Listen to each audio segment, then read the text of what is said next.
बिस्मिल्लाहिर्रहमानिर्रहीम। शुरू अल्लाह के नाम से जो बड़ा मेहरबान नहायत रहम वाला है।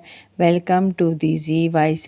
सरद जोत कौन था? सामीन, आइए इस दास्तान का अगला हिस्सा शुरू करते हैं। मित्रों, सरद जोत हसीनो जमील मनमोहन सा लड़का था। उसका कद छोटा था और जिस्म बहुत मुतनासिब था। रंग दूध या सफ़ेद था। ज़रा सा दबाने से जिस्म सुर्खी छोड़ जाता था। उसके लब सिले रहते, वो कभी खुल कर ना हंसा। कोई लतीफ़ बात होती तो ज़बान गालों में देकर बस हूँ मध्यम सी आवाज़ से कर दिया करता। उसके सिले लबों पर कभी मुस्कान ना आई थी। उसके बदन पर हर वक्त सन्नाटा छाया रहता। कोई अकेला उसके पास ना जाता। वो बहुत कम बोलता, सिर्फ सुनता रहता और बोलने की कोशिश भी करता तो प्रिंस होंठ चूम चूम कर अल्फाज पी जाते थे। वो हर वक्त प्रिंस की तवील में रहता था और जब से वो पैदा हुआ किशन उसका निगरान उससे कनेक्ट हो गया था और वो अपने निगरान की निगरानी से वाकिफ था। मगर किशन अमीन था, उस पर निगाह ना कि ये उसका 20वां जन्म था। और किशन बंसी उसके कद काट सरापे सबका अंदाज़ा रखता था, उसके हुस्न का अंदाज़ा रखता था।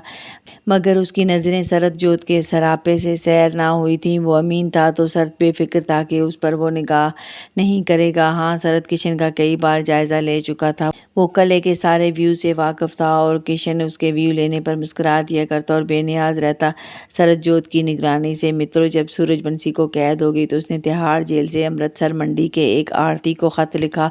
आरती नस्लन खरा आर्या नस्ल से था। सूरजबंसी ने उसकी खरी आला नस्ल की तारीफ़ की और लिखा, अमर हो जाते हैं वो इंसान जो किसी बड़े मकसद कारण चुन लिए जाते हैं। मेरी इच्छा है तुम वाहदहू ला शरीक को मानो और किसी मुतबर हाफ़िज़ कुरान के हाथ पर इस्लाम कबूल कर लो। सूरजबंसी ने दूसरा कलमा शहादत बमा तर्जमा लिखा था और अमृतसर मंडी से हिजरत करके झांसी आबाद हो जाने की ताकीद की कि वो आर्यों का गढ़ है और मैं आशा करता हूँ तुम सूरजबंसियों के इस खरे रतन का भरम रखोगे और अपने 5 पुत्रों को पढ़ा लिखा कर प्राइमरी स्कूल झांसी आबाद करने का मिशन सौंपोगे। फ़ी अमान अल्लाह। माँ जाए हौज़े कौसर पर मिलेंगे इंशाअल्लाह। सूरजबंसी तिहाड़ जेल। मित्रों, सूरज के दस्तखत के हमरा जेलर के दस्तखत और मोहर भी लगी थी। आरती ने सूरज के खत को गवाह बनाकर बिरादरी के सामने कलमा पढ़ लिया। उसके 5 पुत्र थे। बड़ा कोई 6 साल के लगभग था। आरती ने घर बार बेचा और झांसी आकर आबाद हो गया और सूरज का खत फ्रेम कराकर घर की दीवार में नस्ब करवा दिया। उसे वो रोज़ाना सुबह पढ़ लिया करता। चंद माह में वो झांसी में सेट हो गया था। उसके घर से कुछ फासले पर वडवीर का घर था। वडवीर को फांसी हो गई थी और उसके बेटे जलियान आरती के यहाँ मेज थे और एक दिन वो बड़े बेटे के हमरा जलियान से मिलने गया। रूपमती उस वक्त जिंदा थी। जलियान ने स्वागत किया। मोम घर पर नहीं है क्या? आरती ने पूछा। मोम ज़्यादा शिमला पालन डैड के साथ होती हैं, जलियान ने बताया। आरती ने कहा कि वो कुछ पढ़ा लिखा है तो बच्चों को तालीम देना चाहता है तो आप एक सरकारी स्कूल मंजूर करवा दें। स्कूल कौन पढ़ेगा? मदरसा है। जलियान ने बात सीरियस ना ली तो आरती खड़ा हो गया। सोच ले मेजर जलियान, कमांडर पाला ने स्कूल की मंजूरी दे देनी है तो आर्मी मुंह देखती रह जाएगी। आरती काफ़ी तलखी से बोला और बेटे का हाथ पकड़कर हवेली से बाहर निकल गया। जलियान ने फ़ौरन रूपमती को इन्फॉर्म किया तो रूपमती फ़ौरन आ गई और मेजर जितन भी। ज़ाहिर है जलियान को घर आकर एक किस्म का धमकाया गया था। रूपमती और मेजर जितन काफ़ी नफरी लेकर आरती के घर पहुंच गए कि एक आम आदमी इतना बड़ा स्टेप कैसे ले सकता है स्कूल की मंजूरी के लिए। आरती गेट पर जैसे मुंतज़िर था। मैं आप ही का इंतज़ार कर रहा था मोम जी और डैड जी, वो अपनायत से बोला और दोनों को तख्ते के पास ले आया। रूपमती तख्ते को देखते ही इस तरह तख्ते से लिपट गई जैसे कोई बच्चा डर कर माँ से चिमटता है। वो धाड़े मार मार कर रोने लगी कि सूरज को फांसी हुए कई माह हो गए थे और रूपमती उसके बाद एक व्याकुल आत्मा की तरह हो गई थी।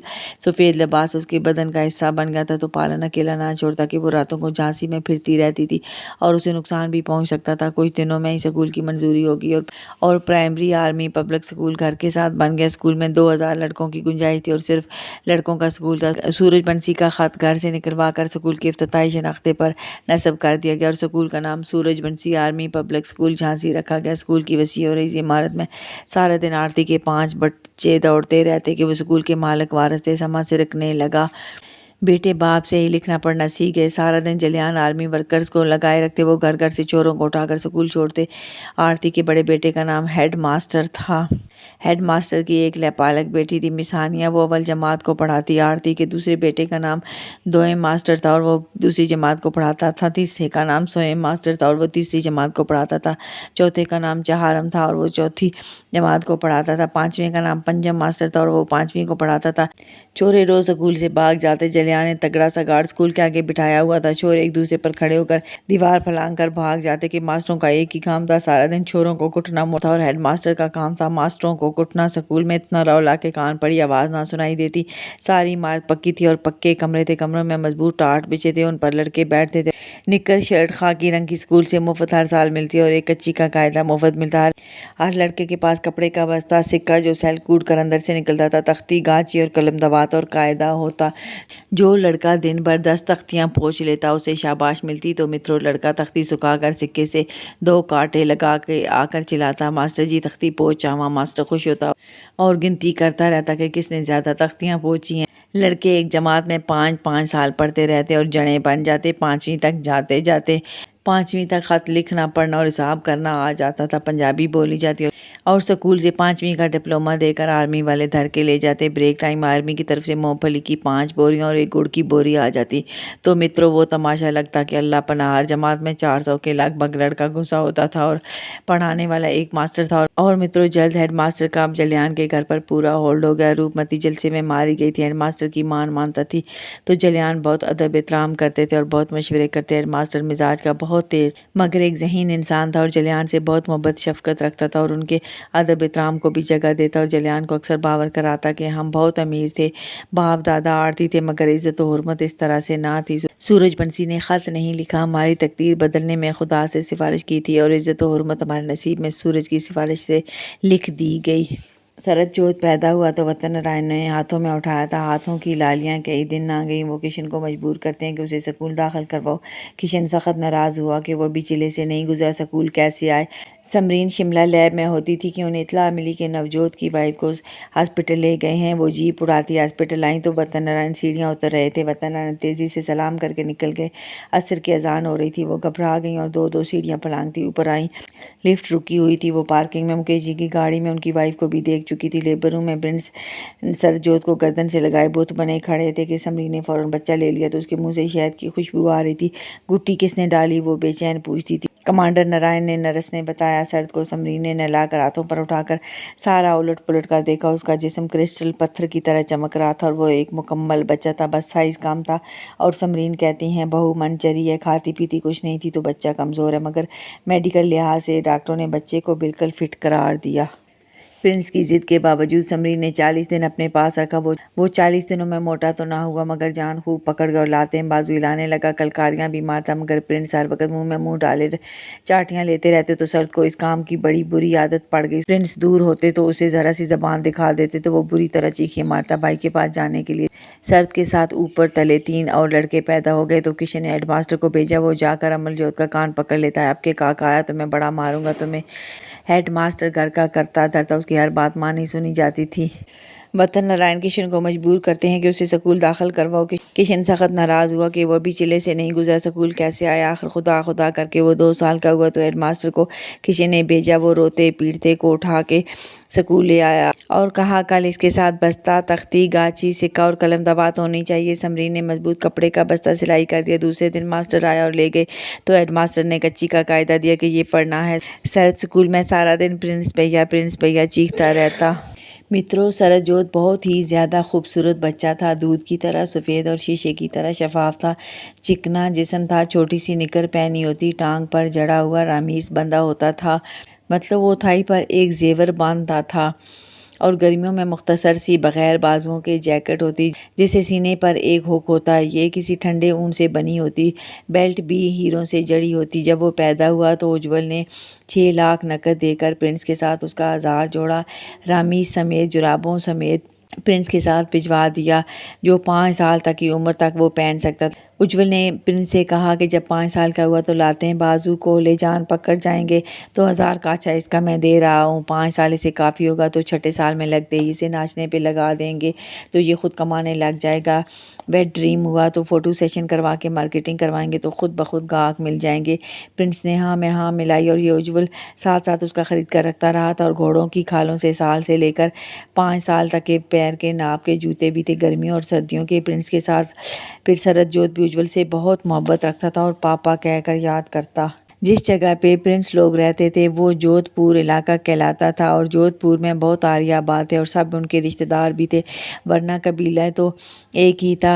तो शरद जोत की पैदाइश से पहले इतवार को सब उनके घर जमा होते थे। शरद जोत की पैदाइश के बाद से उसकी उम्र के छोटे बड़े लड़कों ने घर पर धावा बोल दिया तो समरी ने सब छोरों को जमा करके कहा कि तुम इंतज़ार करो इसके चलने का, वो चलने लगेगा तो तुमसे मिलने खुद आएगा। मैं साइंसदान हूँ और शोर शराबे से डिस्टर्ब होती हूँ। चोरे फ़ौरन समझ गए और पैलेस के बाहर बैठ गए। प्रिंस ने पूछा कि तुम लोग क्यों बैठ गए हो? शरद जोत के चलने का इंतज़ार कर रहे हैं, चोरों ने बताया।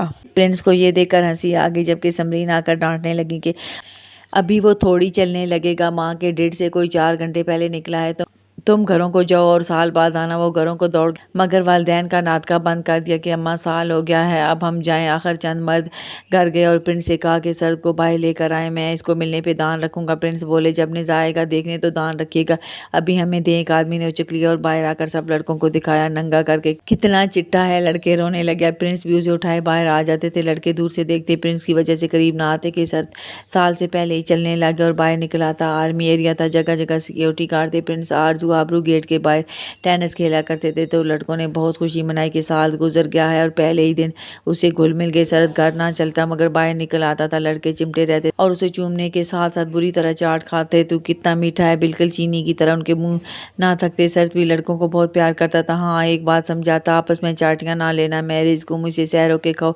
लड़के हर वक्त उसे चिमटे रहते मगर मित्रों शरद जोत ने उनमें से हिरस हवस और सारी बुराइयां चूस ली थी।